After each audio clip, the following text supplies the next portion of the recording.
आज आपण मानकु मु बतैबी आपण माने सरकार पाखरु 1.5 लाख टका केमती पाइबे फ्री रे। पूरा स्कीम आपण को बतैबी, पूरा ध्यान करे सुनतु और ध्यान देकिना काम करिवे।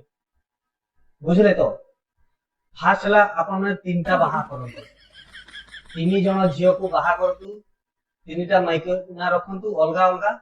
तापरे नेक्स्ट स्टेप ता हला तांकु सुभद्रा रे अप्लाई करांतु। तो जन को 50,000 मिलो वर्ष रे, तो तीन जन को मिलिबो 1.5 लाख गोटे वर्ष रे। एटा हला स्कीम। आ एमपी स्कीम बहुत लोग उठै सारी छंती, तीनटा चारिटा रखी किना सेमान सुभद्रा अप्लाई करि सारी छंती और सेमाने 1.5 लाख 2 लाख पाई सारी छंती। आपण माने सदा लेट करिबेनी, जल्दी रे जल्दी अप्लाई करंतु और 1.5 लाख टका पांतु। किंतु अलगा अलगा माइकिना कहा करिबे, गुटे माइकिना रे 1.5 लाख मिलिबनी, अलगा अलगा तीनटा चारटा जहां भी अछि आपण बाहा करंतु और सेटा सुभद्रा अप्लाई करंतु और तांकर 21 वर्ष रो ऊपर हेबार कथा। यदि 21 वर्ष रो कम हेबो ताहेले आपण माने सुभद्रा अप्लाई करि पारिबे।